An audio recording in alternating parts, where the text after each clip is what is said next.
नमस्कार साथियों, tele IAS academy के यूट्यूब प्लेटफॉर्म पर एक बार फिर आपका स्वागत है। आज अचानक आपके सामने मैं ये विषय लेकर के आया हूं जो आपने थंबनेल में देखा।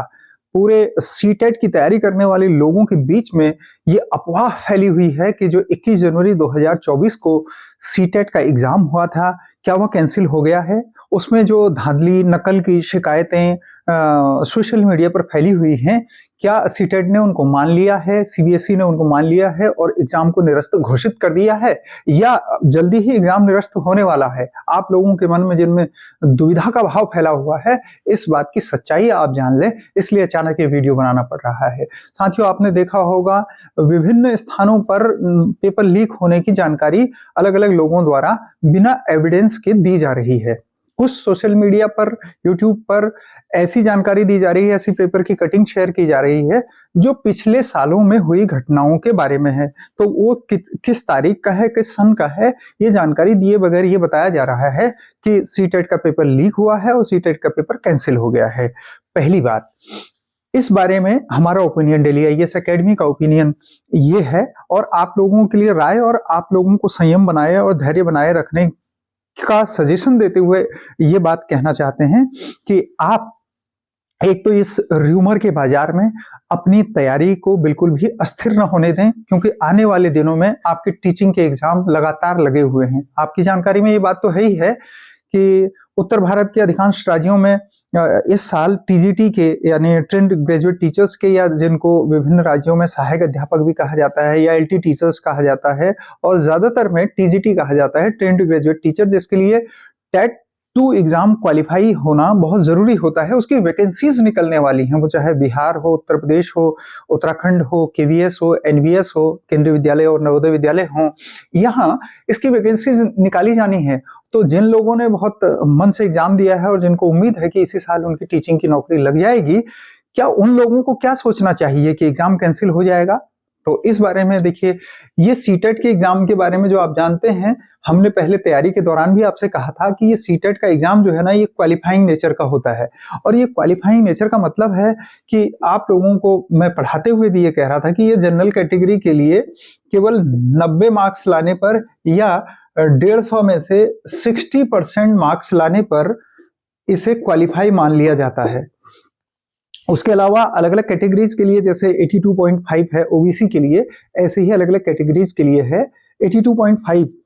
ओबीसी, एससी, एसटी सभी के लिए। तो इस बात को ध्यान में रखते हुए आप ये समझें कि ये जो क्वालिफाइंग नेचर का एग्जाम है, यानी किसी व्यक्ति के नकल करने नहीं करने से किसी दूसरे व्यक्ति को कोई नुकसान नहीं होने वाला। तो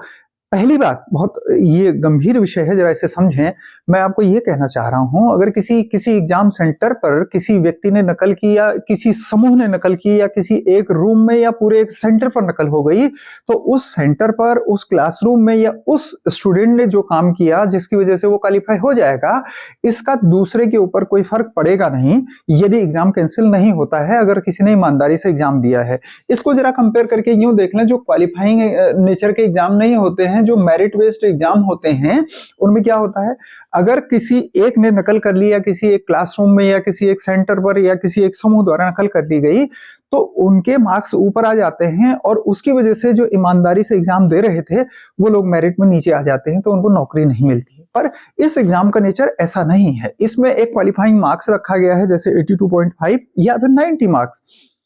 अगर हम इतने मार्क्स ले आते हैं तो अपनी कैटेगरी में हम क्वालिफाई हो जाते हैं, यानी किसी के क्वालिफाई होने से किसी के डिसक्वालिफाई होने के चांस बिल्कुल भी इस एग्जाम में नहीं होते हैं। ऐसे में क्या हो सकता है, ये हो सकता है कि सीबीएसई ये निर्णय ले, यदि उसे पूरे साक्ष्य मिल जाते हैं कि एग्जाम लीक हुआ है, फला सेंटर पर लीक हुआ है या फला पूरे शहर में लीक हुआ है, तो हो सकता है उन एग्जाम सेंटर्स के एग्जाम को निरस्त कर दिया जाए। ये भी केवल तब जब उन्हें पूरी तरह से एविडेंस उपलब्ध करा दिए जाएंगे, एविडेंस मिल जाएंगे और वाकई में ऐसा हुआ होगा तब। लेकिन यदि ऐसा नहीं होता है तो आप पूरी तरह से आश्वस्त रहिए कि आपने ईमानदारी से पेपर दिया है और आसपास में ऐसा कहीं कुछ नहीं घटित हुआ है, तो ये एग्जाम उन सेंटर्स के लिए वैलिड होगा, क्योंकि इतना बड़ा एग्जाम दोबारा से करा पाना इतना आसान काम नहीं है। आसान काम नहीं है। इसके अलावा देखें, उन लोगों के करियर बहुत इंपॉर्टेंट हैं जिन लोगों को इस साल टीजीटी के एग्जाम देने हैं अलग अलग जगहों पर। तो उन लोगों के अपॉर्चुनिटी से खिलवाड़ नहीं किया जाएगा सरकार द्वारा। सरकार द्वारा हमेशा इस बात का ध्यान रखा जाता है कि जिन लोगों को अपॉर्चुनिटी मिली हुई है कि वो एग्जाम के फॉर्म भर सकें, वो ईमानदार लोग हैं, तो सरकार चाहती है कि अधिक से अधिक लोग, अधिक से अधिक योग्य लोग चुने जा सकें, टीचिंग के एग्जाम में अधिक योग्य लोगों को टीचर बनाया जा सके। इसलिए वो लोग बिल्कुल भी निर्भय होकर के, निश्चिंत होकर के बैठे रहें जिन लोगों ने ईमानदारी से एग्जाम दिया है। इस बात की संभावना पूरी तरह से बनती है कि सीबीएसई इस एग्जाम को कैंसिल न करे, बल्कि उन पर्टिकुलर सेंटर्स, पर्टिकुलर जगह, पर्टिकुलर एग्जाम हॉल में बैठे हुए बच्चों के एग्जाम को कैंसिल करा करके री एग्जाम करा दिया जाए, जैसे पहले भी री एग्जाम हुआ है। तो देखें आप, सरकार हर तरफ से ये कोशिश करती है कि उसमें पारदर्शिता बनी रहे। आपने देखा एग्जाम हॉल में एंट्री के समय हमारा ये थंबनेल लिया गया, बायोमेट्रिक्स लिया गया। तो इस बायोमेट्रिक से एंट्री होने के बाद और तरह तरह के लेवल पर सीसीटीवी पर फुटेज होने के बाद और आपकी वीडियोग्राफी होने के बाद भी ये सारी चीजें हो रही हैं, तो हम इसे उस दुष्प्रचार के रूप में तो नहीं समझ सकते कि सरकार द्वारा लापरवाही की गई, लोगों द्वारा सेंटर्स पर लापरवाही हुई। हाँ, ये जरूर कह सकते हैं कि इस एग्जाम, इस टीचर बनने वाले एग्जाम में भी ऐसे शरारती तत्व शामिल हैं जो चाहते हैं कि ऐसा हो जाए। हाँ, मैं आपको एक लाइन फिर दोहराना चाहता हूं, इस एग्जाम के कैंसिल होने से फायदा किसी को नहीं होगा, लेकिन नुकसान बहुत लोगों को हो जाएगा। जैसे जिन लोगों ने पहली बार दिया और बहुत अच्छी उनकी तैयारी है और उन्हें लगता है कि बहुत जल्दी उनकी नौकरी लग जाएगी, तो उनकी अपॉर्चुनिटी, अगर वो उसी एग्जाम सेंटर में, उसी हॉल में थे, तो उनकी अपॉर्चुनिटी चली जाएगी। उसके अलावा अगर पूरा एग्जाम कैंसिल हो जाए तो वो लोग जो लंबे समय से एग्जाम की तैयारी कर रहे थे और इस बार संयोग से, उनकी मेहनत से उनका एग्जाम बहुत अच्छा गया था, तो उन लोगों को नुकसान हो जाएगा अगर पूरा एग्जाम कैंसिल होता है तो, जिसकी बिल्कुल भी संभावना मेरी नजर में नहीं है। हो सकता है ऐसा हो, लेकिन ऐसी संभावना जो ये सोशल मीडिया पर आप र्यूमर देख रहे हैं, ये मुझे नहीं लगता कि सही होने वाला है। हाँ, एक वो लोग बहुत खुश हो सकते हैं जिन लोगों से ओएमआर में गलती हो गई, रोल नंबर भरने में, गोले भरने में, और उनकी गलती हुई, तो उनको लगा कि देखो यार अच्छी खासी अपॉर्चुनिटी थी, क्वालिफाई हो जाता, रह गया, तो उनको फायदा तो कुछ नहीं होना और उनकी वजह से दूसरे लोगों का नुकसान भी नहीं होना। हाँ, ये है कि उनको ये लग सकता है कि उनको, उनका एग्जाम खराब गया था तो एग्जाम ही कैंसिल हो गया। तो एक वो लोग हैं और एक ये लोग हैं जिन्होंने ऐसा किया है। तो नुकसान तो कुछ लोगों का क्या, बहुत लोगों का हो सकता है, पर एग्जाम कैंसिल हो या पार्शियल कैंसिल हो जाए, पार्शियल कैंसिल हो जाए मतलब किसी एक शहर का, किसी एक सेंटर का, किसी एक एग्जाम हॉल का या कुछ बच्चों का ऐसे कैंसिल हो जाए, तो नुकसान उन लोगों को जरूर हो सकता है, लेकिन फायदा किसी को नहीं होगा। इसलिए देखिए, इसमें आपको हमेशा जब ऐसा र्यूमर फैलता है तो आपको बजाय कि ये यूट्यूब के, सोशल मीडिया के इन जगहों के प्लेटफॉर्म को खोजने की बजाय सीटेट की ऑफिशियल वेबसाइट पर जाना चाहिए। आप गूगल पर सीटेट टाइप करेंगे तो इसकी एक ऑफिशियल वेबसाइट है और यहाँ पर इसकी सारी इंफॉर्मेशन लिखी होती हैं, लेटेस्ट अपडेट लिखे होते हैं, यहाँ पर बुलेटिन प्रसारित होते हैं। तो उस बुलेटिन में देख लें क्या कोई अपडेट सीबीएसई की तरफ से, सीटेट की तरफ से जारी किया गया है। अभी तक कोई भी बुलेटिन सीटेट की ओर से जारी नहीं किया गया है, इसलिए आप लोग निश्चिंत होकर के अपने टेट एग्जाम के बाद वाली टीचिंग एग्जाम की तैयारी करें और एकदम निश्चिंत रहें। हमारा काम है कि हम बार बार आपको आश्वस्त करते रहें, आपके धैर्य और संयम को बनाए रखें और जो सही बातें हैं वो आप तक पहुंचाएं। इसलिए हम र्यूमर से आपको बचा करके सही बात को प्रसारित करना चाहते हैं। ये बात ठीक है कि कुछ लोग, कुछ यूट्यूब वाले लोग या कुछ और लोग, सोशल मीडिया वाले लोग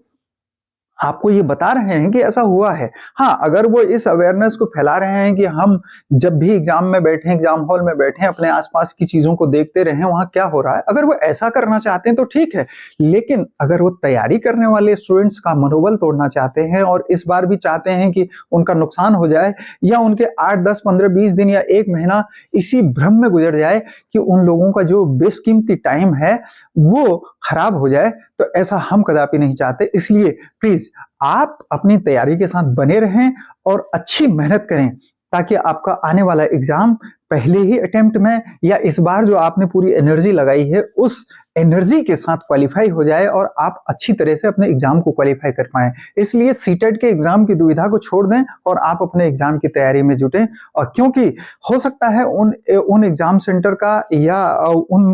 क्लासरूम का या कुछ स्टूडेंट का एग्जाम कैंसिल हो जाए, तो उन लोगों को भी ध्यान देना है कि उनके स्टेट टेट का एग्जाम बहुत जल्दी आने वाला है, तो वो स्टेट टेट का एग्जाम दें, निर्भय होकर के दें, निश्चिंत होकर के दें। फिलहाल इस सीटेट एग्जाम को लेकर के मन से दुविधा हटाएं और सीटेट की ऑफिशियल वेबसाइट देखें, उसमें बुलेटिन देखें, बुलेटिन में कोई अपडेट आता है तो ये देखें। फिर मैं आखिरी बार आपको ये कहता हूं, ऐसे कोई र्यूमर का अगर कोई प्रमाण मिलता है, पुख्ता प्रमाण, तो सीटेट द्वारा एग्जाम को पार्शियल कैंसिल किया जा सकता है, पूरी तरह से कैंसिल नहीं किया जाएगा, क्योंकि ये क्वालिफाइंग नेचर का एग्जाम है। बहुत बहुत धन्यवाद साथियों, हम मिलते हैं अगले वीडियो में और बहुत यूजफुल वीडियो अगला आपके लिए आने वाला है, तो प्लीज वेट करें। और अगर आप सही जानकारी और ऐसे पुख्ता जानकारियों के बारे में जानना चाहते हैं तो आप हमारे चैनल को सब्सक्राइब कर लें, ताकि आपके पास लेटेस्ट वीडियोस के अपडेट आते रहें और ऐसी ये बाजार में फैली हुई चीजों को, र्यूमर्स को, अफवाहों को कम करने में सहयोगी बने। इसलिए आप इस वीडियो को ज्यादा से ज्यादा लोगों तक शेयर करें। बहुत बहुत थैंक यू।